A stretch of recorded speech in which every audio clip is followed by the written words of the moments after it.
this world.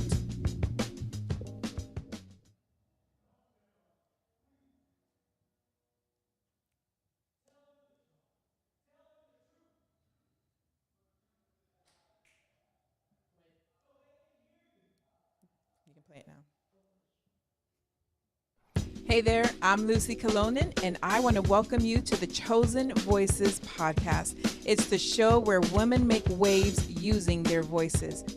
Women like you and like me. We're moms, leaders, students, entrepreneurs, and even those of us that are wearing several different hats. So stick around and learn what it really means to use your voice to make waves in this world. Hey, ladies. How are you ladies doing? Welcome to episode 4 of the Chosen Voices podcast. It's so good to have you on here. I am here with a good friend of mine, Meralis, which you're going to hear from her in just a little bit. But listen, this is episode 4, so we're so excited because we're making progress. Wouldn't you say? We're making progress. Look at this here. Isn't this neat? So we're always about advancing, making things better. But listen, if you guys don't know who I am Pastor Lucy from Crossover Church, and I am your host. I'm a mom, a wife, a leader. I've actually been leading our women's ministry here for 15 years, at the church for 26 years, but doing just whatever I can to help and empower women. And this podcast is doing just that. The reason why we've created this podcast is because we want to make sure that we get to use our gifts and our talents to inspire you. We want to be able to encourage you. We want to be able to stir creativity and passion and purpose in your own lives. And every month you get to hear from different ladies from all different walks of life, and you get to hear how they're using their voices to make waves, right? These are waves of transformation, waves of determination, waves of courage and purpose in our lives.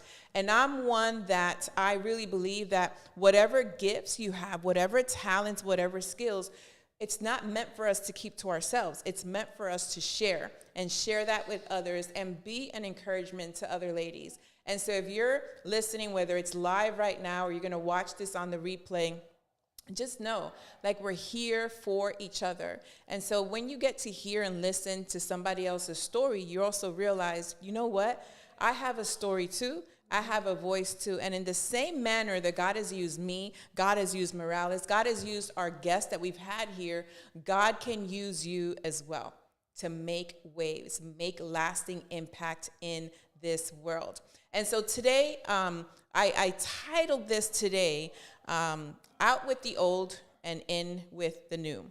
And so oftentimes in our lives, we have to make sure that when we are wanting new things to happen in our lives, we also have to sometimes remove, right, something old just to make space for something new. And sometimes that old can be a friend, a person, a thing, a job. It might be an old habit as well, patterns of behavior. We have to move these old things aside and make space for something new. And I can promise you that in my years of ministry, there's been constant change, but constant change has allowed for progress to take place. It's allowed for growth to take place as well. And so I love hearing other people's stories. I love hearing how much they've developed and grown.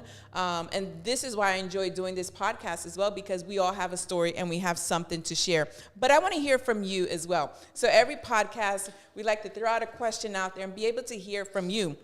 And so my question for you is, what is one thing in your life that you had to give up in order to make space for something new? What did you have to give up? Something old in your life that you gave up in order to make space for something new? And go ahead and type that in the comment section, in the chat section. We'll come back to it in a little bit, a little later, but go ahead and type that in there for us. So, okay, so we're going to move now into our next segment here, which is Women Making Waves. And today I am joined by my good friend Meralis here. And so Meralis, I had her send in her bio to me, and I'm going to read it. I'm going to read their bio. You know why? Because you earned it, girl. You earned it. And so I want you guys to be able to hear from her story, what she has to share. And I promise you, this will not be the only time that you get to hear from her. So Meralis Hood is a thought leader whose mission is to reshape the way we invest in the people and leaders of our communities.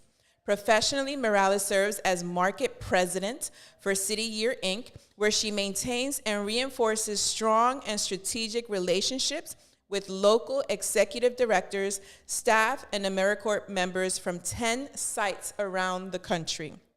She's a strong believer that all young people can succeed. She also gives her time to Campus Compact, a national organization of colleges and universities working to accelerate and advance the mission of building a more equitable future for our youngest citizens. And then before joining City Year, Meralis was a veteran educator. She was the assistant principal at Bayview High School in Milwaukee Public Schools, a City Year partner school. And she was a bilingual teacher, so maybe you can talk some Spanish today. Bilingual teacher for 9 years at MPS before moving into instructional coaching, I can't talk today, and administrative roles in the district. Meralis is passionate about holding space to have conversations around spirituality, mental health, and social justice. Her own personal experience as a faith leader in her community who struggled with mental health led her to become a certified mental health communicator through Active Minds and share her testimony candidly. Now, recently, she joined the Hillsborough Organization for Progress and Equity through a partnership with Crossover Church. And then she recently moved from her hometown of Milwaukee to Wesley Chapel with her husband of 19 years. That's awesome, Nakia, and her daughters Salma, 15, and Sadie, 5. They're thriving members of Crossover Church. They enjoy working with various ministries such as Love Our City, Chosen, 3D Growth Track, and musical productions. She holds a Bachelor of Arts degree in advertising and public relations from Marquette, is that how you say it? Marquette University. A Master of Science degree in curriculum and instruction from the University of Wisconsin-Milwaukee, and an education specialist degree in educational leadership and administration from National Louis University. I love it. So when you sent me that, I was like, I am not changing this at all. She earned this. So many words. So many words, but you earned every single word there. Like, you literally did. Yeah. And so one thing I want to share, too, is, like, sometimes people hearing that can maybe feel a little bit intimidated, but that's not what this is about. Like, this is about what God has done in her life. And now she gets to share it with us, with you, and with me as well. Yeah. And so I know that I shared all this, but now you get to share in your own words, right? If you had to sum all this up, but in your own words, who would you say is Meralis? Yeah, I would say I'm a miracle. Okay. Yeah. Why is that? All of that you just read, I mean, it's miraculous. I feel like somebody, when you look at all the struggles that I've had in my life, everything from clinical depression, wow, to suicidal ideations, to extreme anxiety, to perfectionism, to a level of, like, it just, like, takes over, overthinking, like, so many struggles that I've had in life. I feel like even reading all that and realizing it's true, you just know it's God. It's a miracle. Yeah. It's a miracle the way I live my life every day. Yeah. I remembered when you had shared a little bit of that. And, if you hadn't told me anything, I would have never guessed. Like, I see how you function. I see how much you love people. And you're just vibrant, always positive energy, always smiling. Yeah. I would have never guessed that, which leads us, right, for us to know, like, God's redemptive work in our lives. God is a healer. God is a healer, and God can transform our lives from the inside out. And sometimes we don't know this about people, knowing that there's a backstory, knowing that there's history there. So, and I know that's why I said, like, this will not be the first time that we have you on this podcast, because she has so much more to share. But, for today, and after, reading all that, I think one of the things that I also wanted to make sure that they knew from you is, what are you currently doing right now? What is it that you are doing? What's your role right now? All that. Yeah, so like you said, I work as market president for City Air, which is a national nonprofit. And what we do is we give young people an opportunity to serve as tutors in schools, which is super fantastic. And I think about it as like, I just get to love on leaders. I have a heart for leaders. I feel like leaders are really taken for granted sometimes. And I feel like there's very few places where leaders can put down their armor and kind of like bring their stuff. And I like to be that person who creates a space for people to just kind of be vulnerable, be genuine, have a thought process, have a thought partner. And that's what I do every day. And then at home, I take care of my 15-year-old and my 5-year-old, which both have lots of different needs. Both beautiful girls. They're both so gorgeous, loves of my life, and and with my husband. So nice. So could you tell us why is it? Why the passion for leaders? Why that soft spot for leaders? Is it something personal that happened in your life? Is it something that you experienced yourself that kind of led you to say, you know what, I'm going to bridge the gap here? Yeah. It's so interesting because growing up, my mother was always, both my parents were always very involved in ministry. And so I got to see church ministry from like a different lens. And both my parents were definitely leaders in their own right in the community. And I always got to see kind of like the background of that, right? So everybody gets to see the accolades and the high moments. Right. I think people see that a lot, but people don't see the low moments in leadership and how lonely it can be. Right. And so I think that's probably where that love started and that passion started, of realizing that people who lead also need spaces. Absolutely. Oh my goodness. I can so attest to that. Being in ministry for 26 years, and sometimes it can be lonely. Yeah. It's a lonely road that sometimes you travel, because there's certain things that you just can't share with everyone. And there's a burden that you carry too. So yes, you have a burden for people, and you're managing that plus your own life, right? Yeah. Plus your own personal, things. And so, I definitely, get that. And I love that too. And I'm one too that I have a heart for, for leadership as well. And mine comes from my own personal experience of realizing, like, I know what it feels like to be in a leadership role, and I know the demands that, that it takes, a sacrifice that other people don't see. They just see sometimes, let me tell you real quick, right? Yeah, tell me. Right, so here at church, even here at Crossover at church, I don't think people realize what it takes to be in leadership, right? And I've had people, come up to me and say, oh, I would love to work at the church, or I would love to be in full-time ministry. And I look at them and I think to myself, right, you don't know what it takes. Like, if you knew what, you probably would be like, oh yeah, peace. Like, I don't think I can, I can do that. So people don't always see the behind the scenes and everything that it takes to be in a leadership role. So thank you for what you are doing for other, leaders, and for your heart for it. So I know with that, one of the things that I was reading from your bio is this mission that you have for young people as well. And you have 2 daughters of your own. So I'm wondering, like, what's the legacy that you are trying to build, not only for your own children and your family, but for others as well? Yeah, that's such a good question. I think about that a lot. I think the biggest legacy I'm trying to build for my daughters is love. Understanding how to give love, understanding how to receive love with healthy boundaries, always talking to them about healthy boundaries, always talking to them about how to relate to people, how to build community. I think it's probably the biggest gift that we have is each other. Right. And how do you teach somebody? I think it's like so valuable, especially how do you teach 2 young women? I've always had it in mind and been very present with the fact that I'm not raising daughters, I'm raising women. And what type of woman do I want to raise? And I always tell them that, like, I want to raise the type of woman who can stand for herself, but still be vulnerable enough to need other people, right? Yeah. Be tough, but not be hurtful to people, right? Like, how do you strike that balance as a woman? And I'm constantly trying to have those conversations with both of them, and it's very interesting because girls can be very deep, and they understand. They understand a lot of the things that I'm saying to them and the type of women that I'm trying to teach them how to be. Right. So I'm curious, did you have that yourself? Was your mom someone that poured into you in that way as well? Yeah, she was the best. And, you know, so my mom, as you know, passed away in May. And her name was Lydia. And she, to me, she was the ultimate woman. She knew how to do everything, first of all. She could sew. She could cook. She didn't like to cook, but she could cook for you. She could build things. She could paint. Like, there was just nothing that she couldn't do.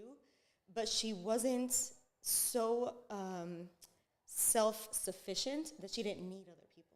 And she was so intentional about building community and having friends with her all the time. Like, I used to joke around, like, she always had an entourage. It's because she was intentional about pouring into other people, but also letting them pour into her. Right. And so now she's passed that on to you, and now you're passing that on to your children. I hope so. From one generation to another. Yeah.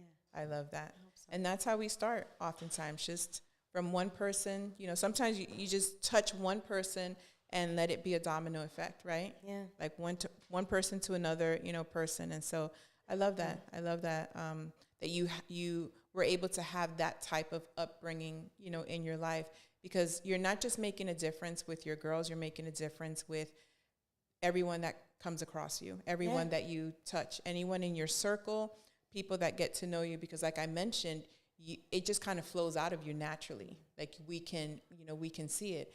And so that has a lot to do with, you know, your mom and whoever poured into her, you know, as well. So thank you. I like that. Yep. Okay. So Meralis, when I was sharing your bio there, right? So I was like, you're rubbing shoulders with a lot of executives, a lot of people in high, you know, positions, you know, leaderships. How have you been able to stay grounded and continue to stay committed to the advancement of others? Yeah, I definitely am in a lot of fancy spaces with a lot of fancy people.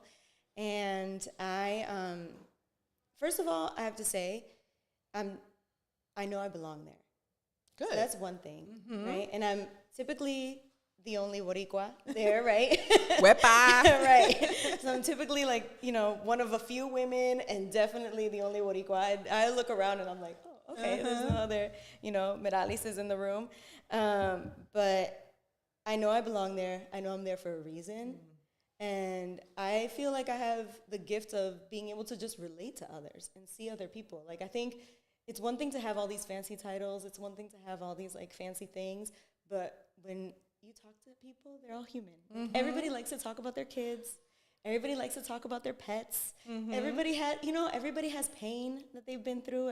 Everybody has joy. Like, there's always a way to connect with somebody. And I feel like because I have that heart for leaders, I see, like, I cut through all that stuff, you know? Yeah. And I just talk to them and I get to know them. And I've often found myself in spaces where I end up sharing my own personal story and my testimony with people. And they're like, I'm going through the same thing. So you're not surface level. No, I don't like to. I'm really bad at small talk. Notoriously bad at small talk. I'll go like straight to the deep and be crying in like 2 I was almost crying right now. I don't know how to like not be that way. So yeah. I can imagine too that you must have also dealt with or come across people that remain surface, especially those elite, right? Like sometimes it's very hard to connect with them.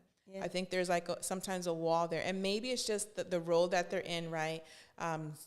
People who are constantly, you know, wanting something, you know, from them that sometimes makes it difficult to approach them. Yeah. So how have you handled that when you've come across someone like that? Is it more of, okay, Lord, that one's up to you? Yeah. I mean, not everybody's going to be your people, you know? Like, there's going to be people that are meant for you to relate to and build a relationship with and get to know and maybe go deeper. And then there's going to be people that it's like, okay, it's cool. Hey, how's it going? Talk to you later kind of thing. So in other words, you're not easily offended. No. I have very thick skin. I used to be a middle school teacher. So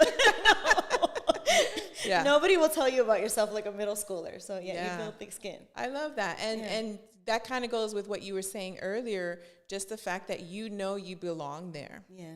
You belong there. So, right, you can't please everyone. I can't please everyone. I can't please all you ladies. We can't please everyone. And I think just accepting that and knowing that when you walk into a room should give you the confidence to know I am who I am. I am who God called me to be. And then just be content with that. Yeah. Right. And just do your best. And that's hard because that's part of like setting healthy boundaries. Right. And not being a people pleaser. And I used to be a people pleaser. And I used to have very unhealthy boundaries. And so I feel like God has healed me from that to a point where I can say, okay, it's okay. You know, we can have a line. So you're saying that there can be healing for those that have the pattern of people pleasing. Yeah. You guys hear that? Yeah. There can be. Right. Because I think, there's a lot of us that do that. Yeah. You know, because of the fact that we're afraid of rejection. We're afraid of being rejected. We are afraid of maybe not being accepted, right? There's some fears there that sometimes because of that, we will go out of our way to please someone, even when we know it's something that we're not supposed to do, meant for us. Yeah, we'll get into a whole nother. That's a whole nother episode right there. That's People a really pleasing. good episode that we should, definitely go back. Yeah. Okay. So, what has been your biggest accomplishment? Like, I know I mentioned all those accolades, right? Everything that you've done, but what would you say has been your biggest accomplishment in life? My mental health. Yeah. And it's so interesting because so 15 years of Chosen. Mm-hmm. And I was just reflecting where I was 15 years ago. Right. And I was in a bad place. Really? In a really bad place. So 15 years ago, I was in a mental health complex. Wow. Without being able to leave. Yeah. Right? And so when you're in that place, then you're basically a prisoner, right? You don't have rights. You can't just walk out whenever you want, right? And I was in a very different place 15 years ago than what Chosen was. And I just think it's so funny how those timelines line up. Right. In the past 15 years, being able to have the privilege of going to therapy, to have the privilege of really taking time for myself to understand, to reflect, to journal, to, create some real boundaries between me and others, to process, to go to, couples therapy with my husband, to just, have that time to heal and reflect and pray and be, has been probably my biggest accomplishment. And look at everything that you've been able to accomplish since then. It's unreal. Yeah. Yeah. Meralis, 27-year-old Meralis would never have believed that I would have been here. Wow. In fact, she had no plans for the future. So no goals, no vision, No, everything was surface. Everything was surface because I just didn't want to be here. So I figured, why should I plan for the future? I don't want a future. Right. But God had other plans. Totally different plans. Right. Totally different plans. And I talk to her all the time. I'm like, you're going to be okay. Yeah. So even God with you, he took it below the surface. He was like, oh no, we're going deep. Yeah. We're going deep. That's right. Yeah. So out of everything that you've been able to accomplish in the 15 years, that's your biggest accomplishment. Yeah. Which you need your mental health. To do everything else. Right. Yeah, that was basically the core of me being able to do all the other things. Right. So now looking back, right, what would you say has been your biggest regret as well? So funny because I was thinking about this. I feel like this is everything I did in my 20s. I'm not going to lie. Everything? I call them the tumultuous 20s. Wow, okay. Because I was so obsessed with the surface. You mentioned the surface, right, a few times. And I was obsessed with everything that was on the surface. Right? Obsessed. I was a perfectionist at another level. I don't think people would even realize the type of perfectionism that I was experiencing and how easy it was for me to hide in plain sight. So true. How I was feeling and what was happening in my mind and in my heart and my spirit because everything was so such a facade all the time. And that was such hard work to keep up. And it also involved a lot of lying. I had to constantly lie. So you were a liar. I was a pathological liar. I had to be, because I was protecting myself. Right. And I was protecting myself from anybody knowing what was happening. And nobody knew that I was having these panic attacks every single day, crying myself to sleep, crying on the way to work, couldn't breathe all the time. Nobody knew I was not eating well on purpose, right? Like, nobody knew all the things that I was doing and planning and thinking about all the time. And they couldn't know because I was scared. Right. Because I was a church leader. Oh my God. So all this time you're a church leader Of too? course. Wow. I'm preaching, I'm teaching, I'm at church all the time. What did that do for you? Like, as you're teaching and leading and doing these things and knowing that you're deceiving not only yourself and other people too. Like, what was that doing to you? It was killing me. Yeah. But I just felt like I had to, like, the pressure to keep that up was more powerful than anything else. Yeah. So this identity. Yeah, like, to keep up that appearance. Right. Yeah. Which a lot of us do. But you've been delivered, healed from all that, And so again, going back to the ladies that you're listening to this right now, we serve a mighty healer. Yeah. We serve a mighty God. And regardless of your situation, regardless of what you're going through, have gone through, your past, whatever it is, that God can heal you. You are not, beyond what he can do. There's nothing impossible for God. And oftentimes we feel not only insignificant, but sometimes we feel like we're either too horrible, too bad, like we may be living in shame for something that we've done in the past, but realizing that, no, like, God wants to heal you. God wants to restore you and take you to a place that you never thought or imagined, just like Meralis said. Like you said 15 years ago, you were in a completely different place. Absolutely. And never imagined that you would be sitting here right now sharing this with you, sharing this with this audience as a testimony to what God can do in anyone's life. Yeah. This is powerful. Yeah. This is powerful stuff. And again, this is a reminder that when we use our voices to share our story, that is powerful. That causes a catalyst of change in our lives because we realize that we're not alone. And I know that there's someone listening right now, someone watching, and they are probably thinking like, oh my goodness, this is me right now. Yeah. This is me. Or you know someone that this story definitely resonates, with them. Yeah. And so again, I just want to thank you for being candid with us and sharing that, being vulnerable, because I know that's not easy. But we get to celebrate, this is amazing. This is amazing what God has done in your life. And so we're excited because it's not the end either. That's right. There's more to come, right? Just starting. More to come. So Meralis, one other thing too. So I know I asked the ladies earlier, but I'll ask you, as well. What would you say, what's one thing that in your life that you had to say no to or get rid of so that you can make space for something new? My religion. Yeah? Yeah. I think I was more obsessed with looking like a Christian and doing the things that a Christian does, right? So like checking all those boxes, right? The tithe, the devotional at 6 a.m. Like I was so obsessed with doing the right things. Doing all those things that I wasn't connecting spiritually to myself, to God, to anyone, right? Like I wasn't feeding my spirit. I was feeding my flesh in that. I was just trying to do all the right things, to look the right way, to act the right way. All the things had to be perfect, and it was a show, really. Yeah. And I had to let go of those religious tendencies in order to really find a more deep and real spiritual life. You found relationship. Yeah, that community. Has nothing to do with anything that I do. Like, that's the thing. Like, at the end of the day, it's not about what I'm doing or not doing. Yeah. I'm free.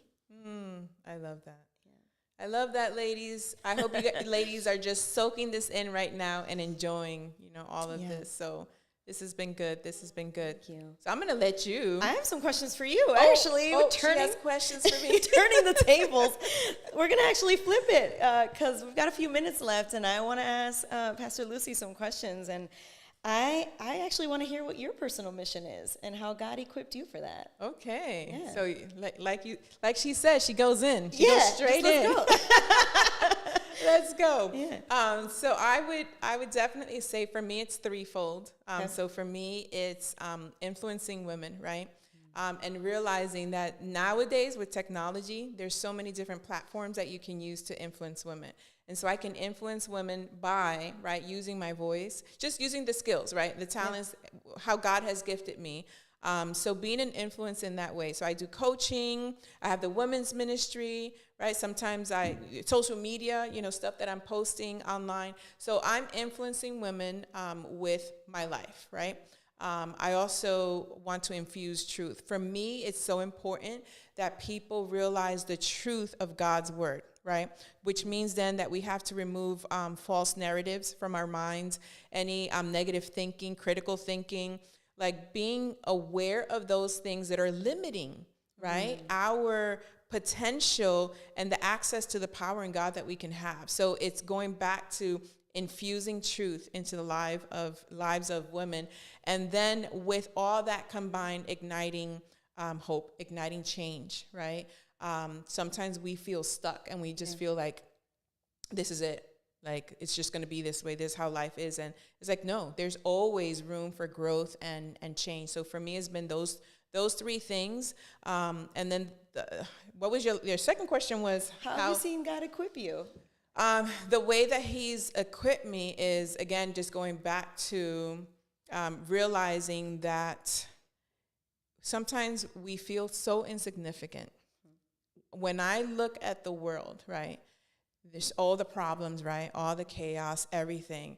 And I would look back and think to myself, like, I'm a nobody compared to everything else that's happening. Like, God doesn't have time for me. God doesn't have time for my nonsense or my whining or my complaining. Like, really, those were my thoughts. It was like, he's got bigger problems to deal with than what I'm complaining about, whatever. And so it was changing that mindset and realizing that, no, I'm his beloved daughter. Like, he loves me and he delights in me.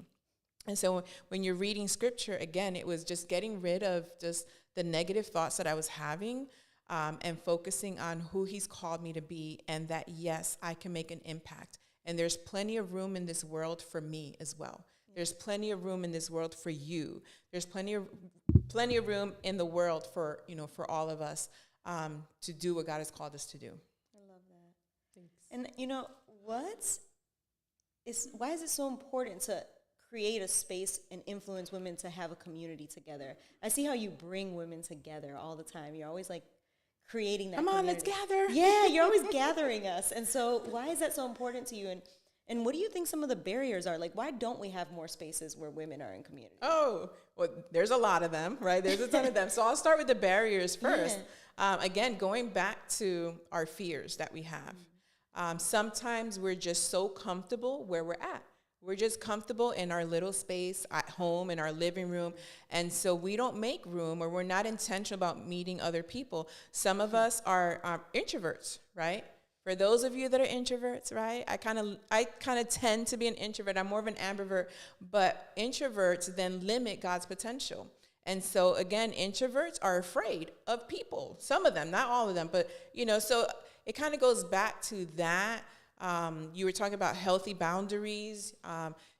So for me, I think a lot of it is just fear, complacency, being comfortable in your own zone and not making room or space for new people in your life. Some people are they gravitate towards a crowd and then they stay with that crowd and that's it. Those are their friends and they don't care to meet other, people. And the reason why community is so important, one is that when Jesus was walking the earth, he was about community as well. It's like people forget that. Like we talk about wanting to be more like Jesus, and the fact is Jesus was all about community. He gathered 12 disciples together, and then he sent them out as well. Yes, they were ministering to people, but where were they ministering to people? In homes, They're the ones that started churches, and church should be a community. We're supposed to be surrounded by people.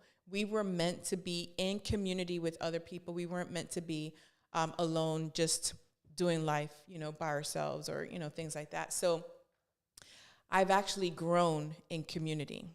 When I think about my past and, I had my family, I had friends, but when I think about the growth that has happened in my life, it's taken place in community here within my church and outside of my church as well. That's where the greatest growth for me has taken place. It's been in community being vulnerable, right? Just like you were, vulnerable. Yeah. It's sharing, right? Some of our pains and struggle. So a lot of that's where my growth has taken place. And so that has then instilled in me this desire to make sure that women realize we're not meant to be alone. Yeah. And at the end of the day, I know that most of us, we desire to grow. We desire to be used by God and stretched. You can't do it on your own. I'm sorry. You just can't. You can't do it on your own. You can definitely do it with the help of God, but you need people around you. You need cheerleaders, right? You need accountability. You need support. We need that. So because I know that, then that's what I try to create here for the women. I love that. And you had mentioned technology. Well, we didn't have technology like we do now 15 years ago. Right. And a lot of things have changed on that end. But I'm curious how you've seen the spiritual needs of women change in the past 15 years. That's a good question. That's a good question. Because they have changed. And I think this is where it's unique, because when you were sharing, right? So I want to say that in the beginning, and this kind of goes, I'm talking about crossovers history here, and the women's ministry here. I want to say that in the beginning, the needs that we were seeing here at the church were completely different, from financial, barriers, housing, food, necessities. We saw that a lot in the beginning. Some of the other barriers that I, mentioned too, just, fear, right? Things like that, some of the tangible things. But if I'm going to be honest with what I'm seeing now compared to before, not that it wasn't evident before, now it's the spiritual attack. It's spiritual warfare that I'm seeing. What I'm seeing is a lot more women now dealing with mental health issues. Wow. And that's why I'm saying, it's unique, because that was you 15 years ago. However, in you sharing that, I believe there's a reason why that was 15 years ago and not now, because what I'm seeing is that now we have a lot more women that are struggling with mental health issues. So we need women that have overcome those issues. Don't you cry, Pastor Lucy. I see your eyes watering. I'm like, don't do it. But I do. I really believe that. I know, right? But I really believe, as you were sharing that, that's what I'm seeing now. Wow. A lot more spiritual warfare attacks, and the attacks have been completely different. It's brutal, honestly, brutal, but a lot of mental health. Wow. And so there's a reason why you went through what you went through 15 years ago. I'll leave it at that. I didn't expect that question. That answer, what is your greatest hope for the next 15 years of this ministry? My greatest hope. So I guess on the heels of what I just shared is that women who are able to be equipped and stay equipped regardless of the battle and not give up. Not give up. So stay in your position. Wherever God has put you, you stay at your post. Don't leave your post. Yes, there's going to be battles around us. There's going to be spiritual warfare. There's going to be things happening in our lives that we never thought or expected, because that's what the enemy does, right? He came to steal, kill, and destroy. But because I know that, I can't move from my post. I can't move from what God has called me to do. And so that's what I want for women, because the world is getting crazier. It's not getting better. The world is getting crazier, which means then that we need warriors. We need warriors. We need women warriors to be able to stand their ground, regardless of what's happening around them. Going back to why we need community, right? An army is not an army of one. An army is an army of thousands, of hundreds, and within them they have their own communities, their own battalions. And so we need an army of women that can rise up against the enemy's tactics. I don't know if you were expecting that one either. That was good. That was amazing. Let me ask you this. What is something that has surprised you the most? What has surprised me the most about like the women's ministry? Yeah, in the ministry, yeah. Ooh. Hold on a second. I got to think about this one here. I think what has surprised me the most, I would have to say, is the changes that have taken place. And not that that's a bad thing, but, again, when you looking at my personality, right? I like to plan things out. I like to know things in advance. And I think, like, we've gone through so many changes, so many ups and downs. Some of them was unexpected. Some of them, we were forced to. Some of it was just like, hey, just like everyone, we had to, pivot and stuff. And if you know me, like, I'm more one of, like, once something is working and is fine, like, hey, let's just keep doing it, right? Yeah. If this works, this is great, or this is fun. Like, even when we did our dinner cruise, last week, I was like, I can do this every year. Like, this is awesome, right? Set it and forget it kind of thing. Yeah. Right. But because of that, at the same time, all the changes that we've been through, if anything, I would say it's just the fact how much more I love working with women. Yeah. It's, women from all walks of life, women who have, whether you're a single mom, right? Whether you're, young in your 20s, trying to figure out, your life still, like, just embracing all of that. Like, I've enjoyed that in every season and through all the changes that we've been through. And definitely kudos to all of you that put up with all our changes and stuff. So thank you. We love you. We have a surprise for you actually now. Oh, well, that's not in my agenda here. Like, yeah, how did we have a surprise for you. Oh, you guys. We love you so much. Thank you for taking care of us so well, for loving us so well. I think all of us can probably tell stories about the way that you've been there for each of us. You make us feel seen, and we love you so much. So in the chat, if you could share an appreciation, your favorite story, what you love, anything you want to share to appreciate Pastor Lucy for these 15 years of Chosen and how much she's loved on all of us and made community and made it so that we build community with each other. So I'd love for you to do that. She can read them later. Thank you. We love you. You should have told me I would have had tissue here. What a surprise. Oh, my goodness. She has no words. No. I was like, wait, what? Like, how do we have a surprise? We didn't talk about that. It's not in your notes. No, it's not in the notes. But anyways, that's what this is all about. Yeah. And first, let me just say thank you, Meralis, for being willing to really co-host with me today. Yeah, it was fun. And do this. And sharing, like I mentioned, just, sharing your story and then, drilling me afterwards, ask me those questions. But anyways, ladies, thank you for being here today. And yes, it's been an amazing 15 years. I'm excited for the next 15 years as well. Make sure that you share this with a friend, a relative. Share it with someone. Subscribe so that you can get notified every time that we're going to go live as well. Make sure that you're following us on social media, Chosen813.